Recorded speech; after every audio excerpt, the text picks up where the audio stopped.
Assalamualaikum warahmatullahi wabarakatuh. Perkenalkan, nama saya Putri Harbia Azhara, nomor pokok mahasiswa 2050244 dari Program Studi Pendidikan Ekonomi Universitas Pasundan. Di sini saya akan menjelaskan tentang sumber permodalan koperasi.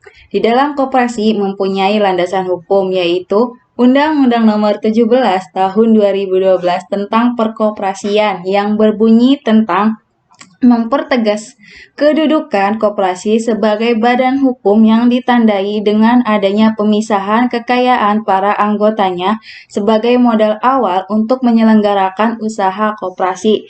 Di dalam koperasi harus memiliki modal. Jika tidak memiliki modal, maka jenis apapun koperasi tidak akan berjalan dengan baik.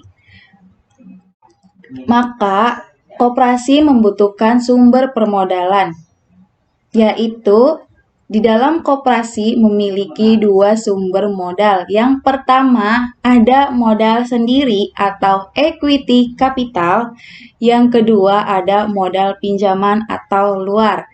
Di dalam modal sendiri atau equity capital memiliki 4 sumber dana. Yang pertama ada simpanan pokok, yang kedua ada simpanan wajib, dan yang ketiga ada dana cadangan, yang keempat atau hibah. Untuk mengingat keempat ini, saya singkat TUSIMDAHI. Yang pertama, simpanan pokok adalah sejumlah uang yang sama banyaknya yang wajib dibayar oleh anggota koperasi kepada koperasi pada saat masuk menjadi anggota koperasi. Simpanan pokok tidak dapat diambil kembali selama yang bersangkutan masih berstatus sebagai anggota. Yang kedua ada simpanan wajib. Adalah jumlah simpanan tertentu yang tidak harus sama yang wajib dibayar oleh anggota kepada koperasi dalam waktu dan kesempatan tertentu. Yang ketiga ada dana cadangan. Adalah sejumlah uang yang diperoleh dari penyisihan sisa hasil usaha yang dimaksudkan untuk memupuk modal sendiri dan untuk menutupi kerugian koperasi yang mungkin terjadi atau bila diperlukan.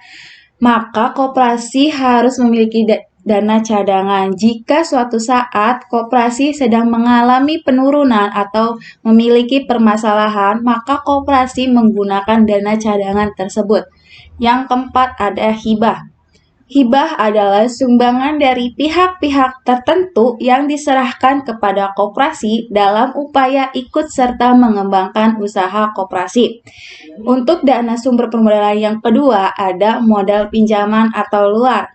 Sama seperti modal sendiri ada 4 pokok sumber, yaitu di modal pinjaman atau modal luar. Yang pertama ada anggota dan calon anggota.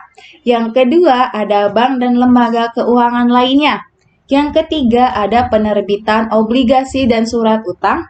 Yang keempat ada sumber lain yang sah. Untuk yang pertama ada anggota dan calon anggota adalah yang didasari dengan perjanjian kerjasama antar koperasi.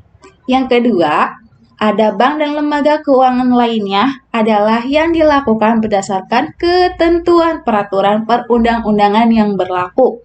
Yang ketiga ada penerbitan obligasi dan surat utang adalah yang dilakukan berdasarkan ketentuan peraturan perundang-undangan yang berlaku. Yang keempat ada sumber lain yang sah. Contohnya bantuan pembangunan desa. Ada yang pertama ada modal kerja kredit canda kulak atau dengan singkat KCK. Yang kedua ada kredit adalah bantuan bersifat sukarela bukan dari anggota koperasi. Sekian dari saya, mohon maaf bila ada kesalahan. Assalamualaikum warahmatullahi wabarakatuh.